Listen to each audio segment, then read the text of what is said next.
अब 4 बच्चे होने पर आपको मिलेंगे 95,000 रुपए। सरकार का बड़ा फैसला, क्योंकि बच्चे ही हमारी दौलत है। जी हां दोस्तों, आप सही सुन रहे हैं। आंध्र प्रदेश के सीएम चंद्रबाबू नायडू ने कहा कि राज्य में तीसरे बच्चे के जन्म पर परिवार को 30,000 और चौथे बच्चे के जन्म पर 40,000 रुपए दिए जाएंगे। एक समय मैंने जनसंख्या को कंट्रोल करने के लिए बहुत मेहनत की थी, लेकिन अब जन्म दर को बढ़ाने की जरूरत है। आखिर दोस्तों, आंध्र प्रदेश सरकार क्यों चाहती है कि लोग ज्यादा बच्चे पैदा करें? क्या पैसे देने से जन्म दर बढ़ जाएगी? और भारत जैसे बड़ी आबादी वाले देश में यह कितना सही है, या फिर इसका कितना असर पड़ने वाला है? सबसे पहले तो यह समझते हैं कि आंध्र प्रदेश में बच्चे पैदा होने पर मिलने वाला पैसा, इससे संबंधित क्या पॉलिसी है। दोस्तों, 16 मई को सीएम चंद्रबाबू नायडू ने श्रीकाकुलम जिले में एक जनसभा के दौरान बच्चे पैदा करने पर पैसे देने की घोषणा करते हुए कहा कि बच्चे कोई बोझ नहीं है, बल्कि देश की संपत्ति के रूप में इनको देखा जाना चाहिए। जनसंख्या ही भविष्य की असली दौलत है। जापान और साउथ कोरिया जैसे देशों में घटती आबादी और बुजुर्ग होती जनसंख्या का इकोनॉमी पर बुरा असर पड़ा है।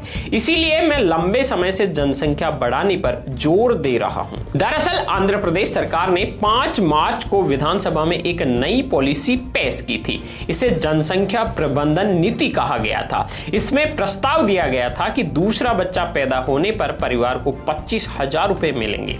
अब तीसरे और चौथे बच्चे के पैदा होने पर भी पैसे देने की घोषणा कर दी गई है। इसको इसी नीति का विस्तार बताया जा रहा है। यानी अब 4 बच्चे पैदा होने पर कुल 95,000 रुपए मिलने वाले हैं। नायडू ने अप्रैल 2025 में भी महिलाओं से ज्यादा बच्चों को जन्म देने की अपील की थी। साथ ही घोषणा की थी कि सरकारी महिला कर्मचारियों के बच्चों की संख्या चाहे जितनी हो, हर बच्चे पर 26 हफ्ते यानी 6 महीने की मैटरनिटी लीव मिलेगी। इसके पहले तक 6 महीने का मातृत्व अवकाश सिर्फ पहले 2 बच्चों पर मिलता था।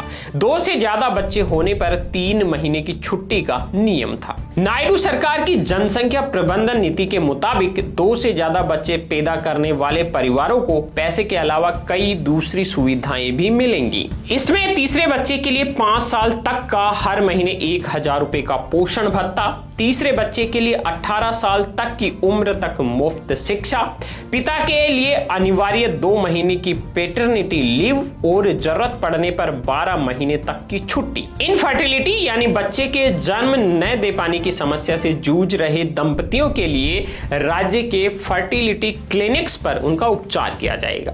आंध्र प्रदेश के स्वास्थ्य मंत्री सत्य कुमार ने बताया कि सहायता राशि देने का मकसद प्रेगनेंसी के दौरान हेल्थ फैसिलिटी, बच्चे की देखभाल और डिलीवरी के बाद कामकाजी महिलाओं को नौकरी या काम करने में मदद करना है। इसके अलावा नायडू सरकार मौजूदा तल्ली की वंदम योजना के विस्तार का भी प्लान बना रही है, जिसके तहत अभी स्कूल जाने वाले बच्चों की माओं को हर साल 15,000 रुपए दिए जाते हैं। अब हम ये जानते हैं कि क्या नायडू के इस फैसले के पीछे कोई राजनीतिक वजह है।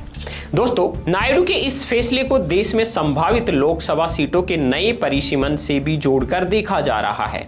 दरअसल केंद्र सरकार अप्रैल 2026 में परिसीमन बिल 2026 ला चुकी है। हालांकि ये पास नहीं हो पाया। तब गृह मंत्री अमित शाह ने संसद में कहा था कि सभी राज्यों की लोकसभा में कुल सीटें 543 से बढ़ाकर 850 हो जाएंगी। राज्यों में कुल सीटों में 50% की आनुपातिक बढ़ोतरी होगी, यानी जिस राज्य में जितनी सीटें हैं उससे करीब 1.5 गुना सीटें हो जाएंगी। हालांकि ये बात किसी बिल में नहीं थी। वहीं दक्षिणी राज्यों ने परिवार नियोजन अपनाकर आबादी काबू में रखी है। उत्तरी राज्यों के मुकाबले इनकी आबादी कम है, इसलिए इन राज्यों को डर है कि जनगणना के आधार पर परिसीमन होने से लोकसभा में उनकी सीटें उत्तरी राज्यों के मुकाबले कम हो जाएंगी, क्योंकि 1976 और 2001 में भी परिसीमन इसलिए टाला गया था क्योंकि उत्तर और दक्षिण की जनसंख्या में बड़ा अंतर था। 2011 की जनगणना के अनुसार हिंदी भाषी राज्यों की औसत जनसंख्या वृद्धि दर 21.6% है, जबकि दक्षिण भारतीय राज्यों में ये आंकड़ा 12.1% है। दिलचस्प बात यह है कि जब केंद्र सरकार परिसीमन बिल लाई तो नायडू ने इसका समर्थन किया, क्योंकि वो केंद्र सरकार में बीजेपी के साथ साझेदार हैं, जबकि तमिलनाडु के सीएम एम.के. स्टालिन, तेलंगाना के सीएम रेवंत रेड्डी और कर्नाटका के सीएम सिद्धारमैया ने इनका विरोध किया था। तो दोस्तों, पैसे देकर जनसंख्या बढ़ाने वाले इस तरीके को आप कितना जायज मानते हैं? कमेंट करके हमें जरूर बताइए। वीडियो को अभी तक लाइक नहीं किया है तो लाइक कर दीजिए, और हाँ, देश और दुनिया की टॉप ट्रेंडिंग खबरें सबसे पहले देखने के लिए अभी यूट्यूब में सर्च कीजिए बीएन हिंदी न्यूज, और हमारा जो चैनल आ रहा है बीएन हिंदी, उसको सब्सक्राइब कर लीजिए और बेल आइकन को प्रेस कर लीजिए।